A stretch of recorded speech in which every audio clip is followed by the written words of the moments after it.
Shalom and welcome back to this edition of It's All About the Aliyah. This is part 2 of our very special program regarding the International Holocaust Remembrance Day. Our guest we're speaking to is Dr. Carrie Burns. We're going to take off and continue where we left off in part 1 regarding, Carrie, your experience at Auschwitz. This is something that really blows my mind because I know what type of visceral reaction I had going through that camp, especially I think the shoes and the hair, and you can speak to all of these things of the Jewish people. Something that struck me immediately upon getting off of the bus there was, I drove in a private vehicle, but there was all kinds of people getting off of buses, and that's a whole nother topic that I'll address. But was the enormity, the premeditation that had to be put into forming this camp, and the premeditation to annihilating an entire group of people. How in the world did you go to work there each day? And maybe tell our audience what you did and how you coped with that reality. Auschwitz. You see the image behind me, the iconic image of the gate, and Arbeit macht frei, work makes free. It's a sham. If I move my head, do you see the letter B? Yes. It's upside down. Prisoners made that gate. They were forced to make that gate. And that was one of the ways they protested. No one noticed. We notice. The B is upside down, much akin to flying a flag upside down when you're in distress. And I actually prayed to get into Auschwitz. It was during a time of unemployment. I was in between jobs. Looking back, I know when it took 2 years and 2 months to get a new position in ministry. I didn't know that then. And so I wanted to make the best use of my time. And I took another course with the Holocaust Museum in Jerusalem, Yad Vashem. And this was a course on commemorations and memorials. And one of the weeks we had to focus on Auschwitz-Birkenau. So I went to the Auschwitz-Birkenau. It happened to be Good Friday when I was working on my report for that week. And I was fasting. And I'm on the Auschwitz-Birkenau website getting the information I need. And I was about to wind up for the day and get ready to go to church. And I decided to look around the website. And then I saw that they had a volunteer department, and it made me shudder. Who would volunteer at Auschwitz? Right. And I remember I was presenting in Jerusalem at an international conference at Yad Vashem on the Holocaust. And I remember somebody pointing out, saying, there goes Dr. Savinsky. Okay, who's Dr. Savinsky? He's the director of Auschwitz-Birkenau. And I had to stop and think, Dr. Savinsky goes to work every day at Auschwitz. Somebody's got to lead that place. So I remembered that. I went to church. I listened to the sermon, the Good Friday sermon, but inside, I just kept getting a message, you can volunteer at Auschwitz. And that's not something you hear every day inside your head. No, I guess not. No. So I drove home in the deep night. It was in Texas, 45-minute drive home. And I listened to another sermon that night from a pastor in London. And I was going through the series of Elijah. And it was when he was calling his protege, Elisha, Eliyahu and Elisha in the Hebrew. And Pastor Hemmings said 18 times, Christian friends, are you being called Christian friend, are you being called? I went back, listened to it again, and counted how many times. And I thought that was a confirmation I was being called to volunteer at Auschwitz. So I did my due diligence, talked to my colleagues. They all, to the person, said, you must try this. You must try applying and seeing where it takes you. That's incredible. I mean, that in itself is so rare. And as you said, who would volunteer there? I mean, just going. I mentioned a moment ago about buses, and I want to follow up on that. Why I mentioned that for our audience is because young people were getting off of buses. They had bus loads, and I don't know if they were school trips or what. I can't remember the time of year I was there. But they were getting off, and there was a lot of commotion, and they were talking and laughing as young people do as they were getting off the bus. Now, I had arrived there with a private guide because I was there alone in the country at the time, and she allowed me to just walk on my own and spend quiet time there.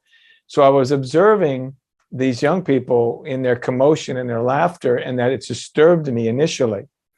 But I also observed as they made their way through the camp, how those emotions changed, how the reality of where they were set in, and how somber by the time they reached those broken down old gas chambers, how somber they were.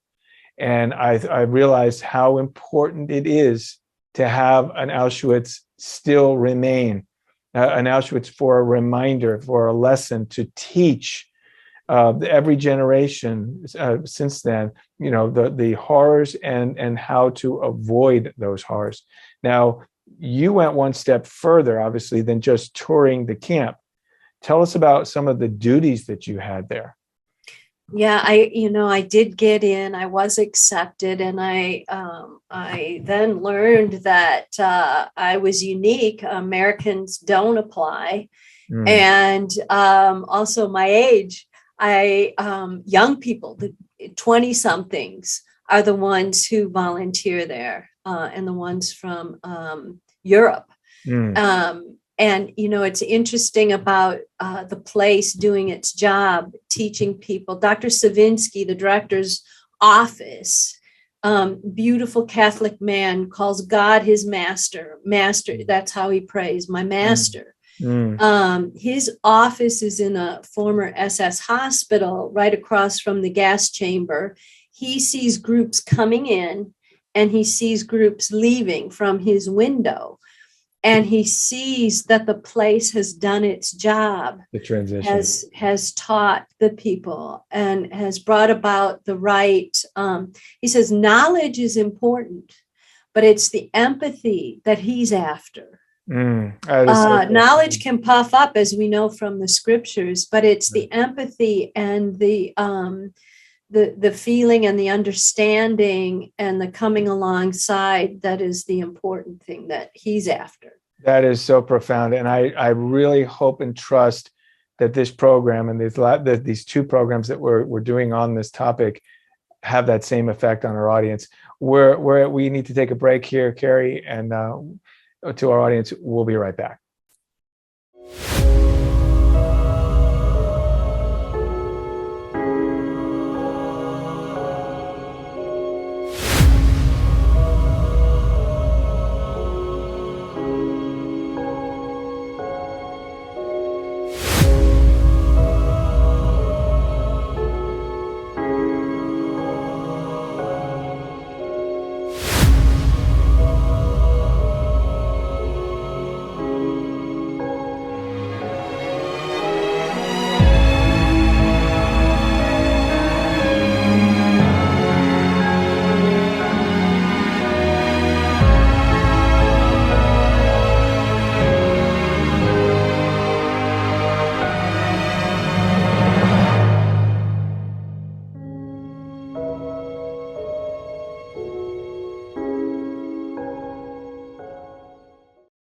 All right, welcome back. We're talking with Dr. Carrie Burns regarding her experiences at Auschwitz. And Carrie, before the break, you were talking about building empathy for the cause. And just please share more about your experiences there. And I mean, I can see in you that empathy, and I've known you for a long time, and it's always been there as long as I've known you.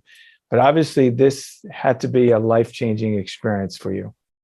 It was, I arrived, this was in 2016. I was there from August through December. I got myself a little apartment. I took the bus in every day.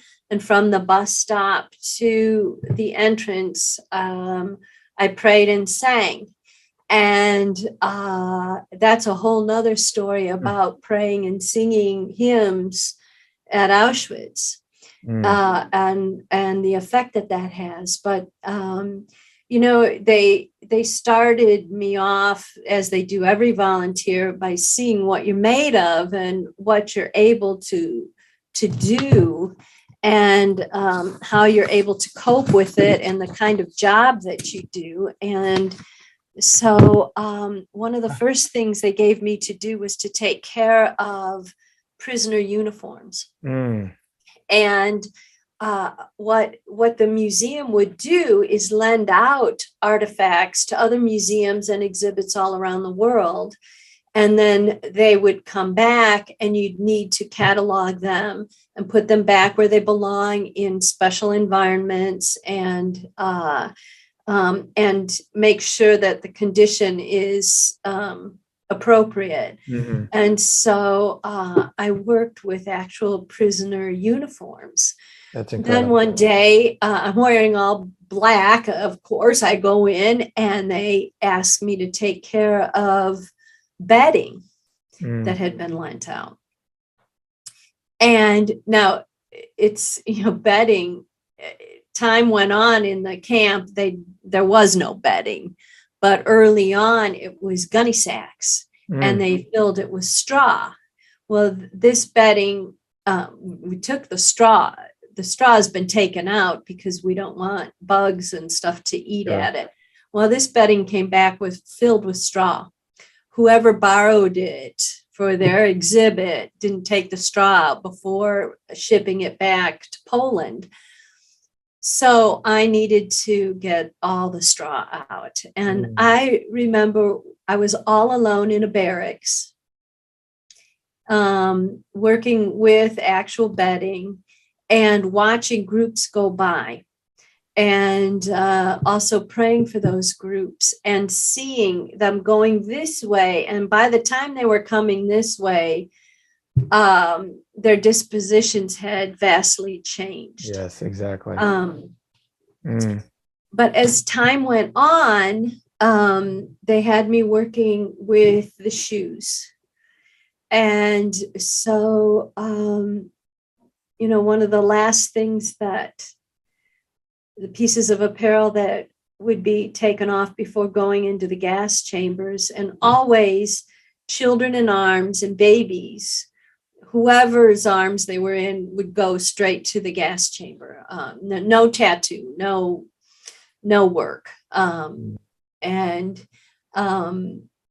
so I worked with the shoes, and we were overhauling the exhibit, because now research has found different ways to preserve these crimes against humanity. And what was used in the 60s and 70s has been updated vastly to what we use now. So all of it had to be redone. Yeah. And so I held each one. How do you cope with, you're holding that shoe in your hand, why you're holding that shoe and what happened to the occupant, the owner of that shoe. And you're doing a job, you have to do it. And you're describing the technology that's involved in preserving, yet you're still having to cope. How did you cope with that, with the reality of what you had in your hand and the history there, and still be able to do your job? The young people would have their earbuds in and listen to music to do the restoration work and the preserving work. I couldn't listen to music and do that at the same time. I had to be alone with my own thoughts and prayers. And the thing that kept me going, well, a few things. I prayed all day long. Mm. And so I was with God and he was with me. And also I thought, I wasn't there during the Holocaust to help, but I am here now. And this is the least I can do is they're already gone, but I can take care of their belongings. And then the third major thing was, of all the people in the world, God chose me to hold each of these shoes, and baby ones and the toddler, and there were shoes that were there were slippers, there were fancy Barbie doll type slippers that the woman must have been taken out of a rich home. There were sandals, could have been during the summer. There were boots. There were slippers, maybe in the middle of the night. There were labels in the shoes, Budapest, Warsaw, where the shoes were made or purchased. And I got to hold each one. You are really connecting in some in a spiritual way and in a practical way. God bless you, and I know there's reasons why he had you there. Some of those reasons are manifesting today in the work that you're doing with Ministry to Israel and Ezra International. Carrie, we're up against another break. We'll come back and there's so much that we could cover. I'm not sure if we'll even get it in this program, but we'll give it a try. We'll be right back. From Siberia to the Amazon, from Budapest to Buenos Aires, Jewish families hear the call to return to their biblical homeland, Israel. Their prophets foretold long ago that the return to Israel in our time would be a miracle. And it is. The prophets also foretold another calling for our time, to the Gentiles. And it is a call that Ezra International responds to each and every day, and you too can answer that call. You can bring Jewish people back to Israel from the four corners of the earth by praying, by learning about Aliyah, and by giving of your finances to help those in need. Join us at EzraInternational.org today as we answer the call together. Welcome back. Our guest is Dr. Carrie Burns. We've been discussing the Holocaust and her experiences at Auschwitz. Carrie, we talked about some of the work that you did there. Our audience is probably wondering, what other insights you may have accumulated from your time there, from your experiences since then. Share what's on your heart about that. When you're so up close and personal to the actual belongings and holding them and loving them, and it's I was working with the shoes. It was kind of like washing their feet, only posthumously, and taking care of their footwear and loving them. So many things rise to the surface that God teaches a person like me, just an ordinary believer. The standouts, one is humility, and also the staff at Auschwitz are mainly young people, and they're all so humble. All of them. They're all learners. They're even the guides are so Auschwitz is incomprehensible. We can't know it. So you can't walk around puffed up like this is my field. I know all about, we cannot fathom the depths. We'll never know everything about the Holocaust and about Auschwitz. And there's no pat answers.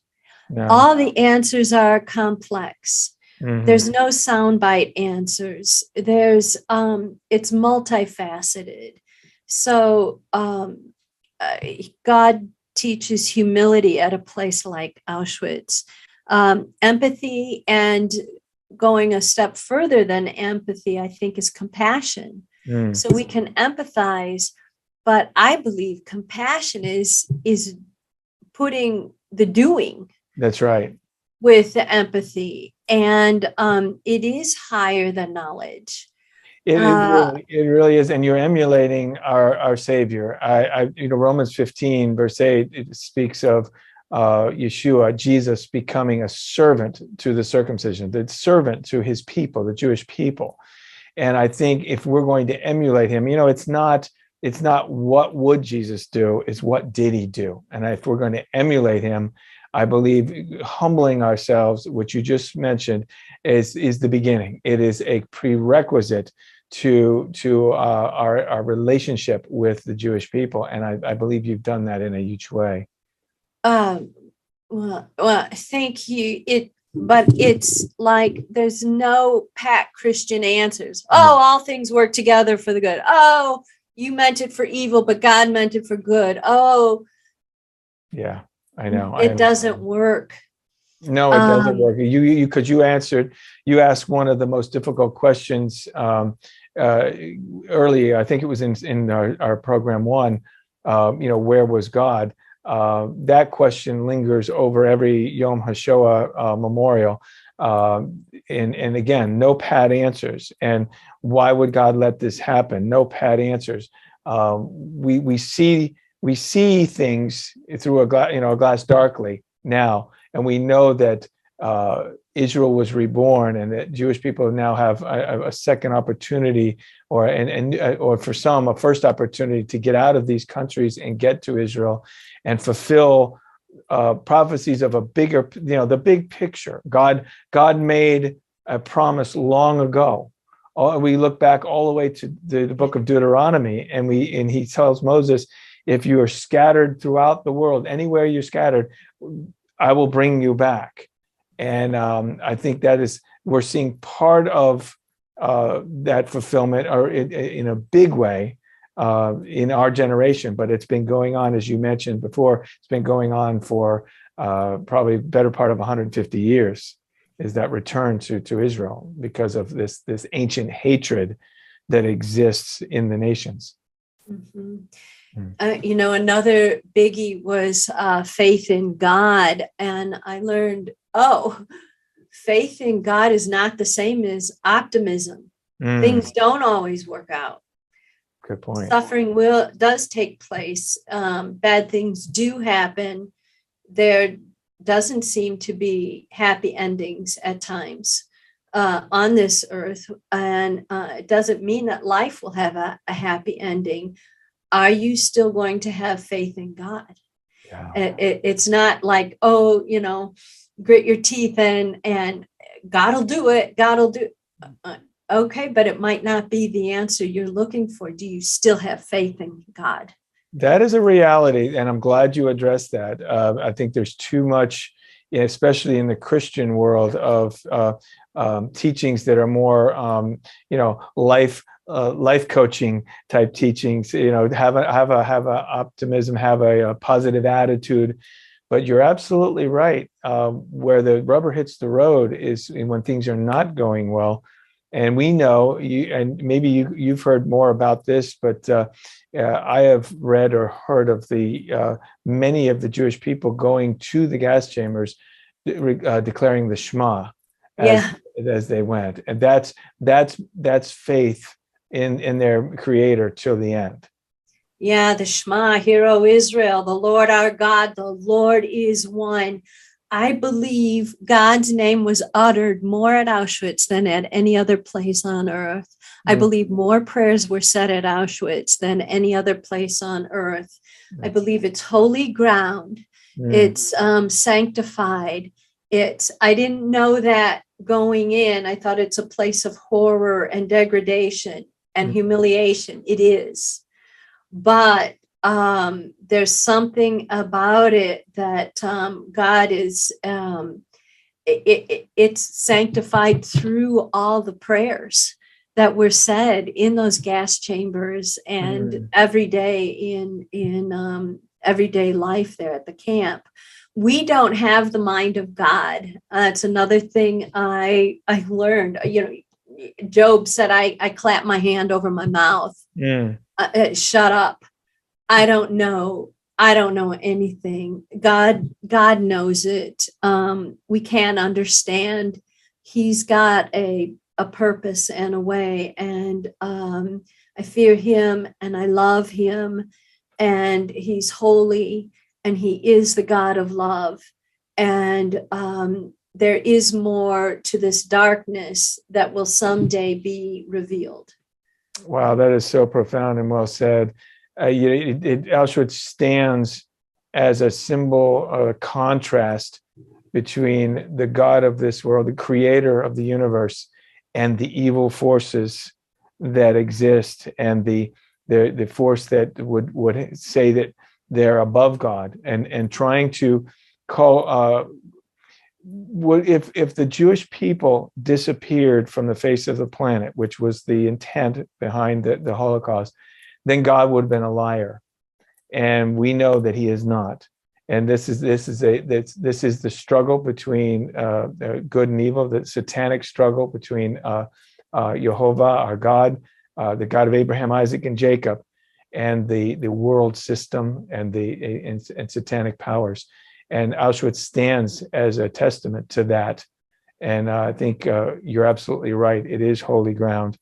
And we will never fully understand it this side of eternity. You know, I actually got to go to the place and serve, but you can pray for the place and all the visitors who go there. You can give to Ezra International, that's rescuing 90-year-old Holocaust survivors and getting them out of Europe and bringing them home to Israel. I know our partner Ministry to Israel, they help Holocaust survivors in Israel with walkers and with heaters and blankets and the things that they need. There's ways that you can be a Corrie ten Boom now.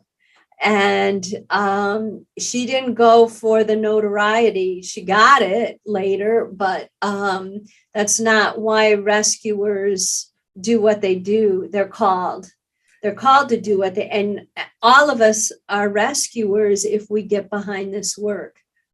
Absolutely fantastic. Well said. That's the perfect place to bring this program to a close, because if we've done anything, I hope it is build that empathy and that longing to be different, to do something about this, the condition of the Jewish people in this generation. Thank you, Carrie. Very well said. Thank you. And to you, our audience, take the charge, take that challenge that Carrie laid out and do something. Make your life count for something different in this generation, when so many didn't, during the Holocaust. Go to EzraInternational.org and make your best gift, and we'll help Jewish people escape these countries and get home to Israel. God bless you. Thank you. See you next time.